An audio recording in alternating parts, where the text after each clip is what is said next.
चला मुलांनो, वर्ग काढणे त्याच्यातला आणखी एक आपण भाग घेणार आहोत. संख्येचे एकक स्थानी शून्य असताना कसे वर्ग काढायचे पहा.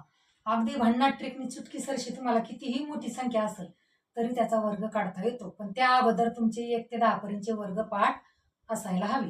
वर्ग म्हणजे काय? त्याच संख्येला गुणणे. आता 30चा वर्ग काढायचा आहे आपल्याला. तर काय करणार?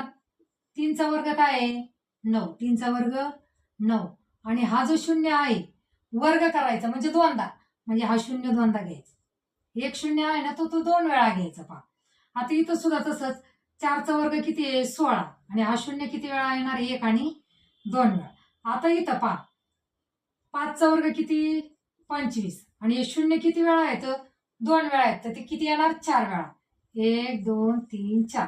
म्हणजे आपण काय करतो आता हे 500चं म्हणजे आपण काय करतो? 500 गुणिले 500 असं करतो की नाही.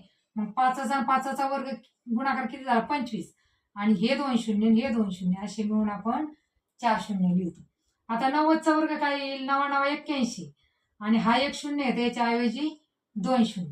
आहे की नाही सोपी ट्रिक? जर ट्रिक आवडली असेल तर लाईक आणि शेअर करा. आणि हे जे 4 प्रश्न आहेत ते तुम्ही सोडवायचे आणि कमेंट बॉक्समध्ये याचे नक्की उत्तरं द्यायचे. आणि व्हिडिओ जर खरंच आवडला असेल तर काय करायचं? चॅनलला सबस्क्राईब नक्की करायचं.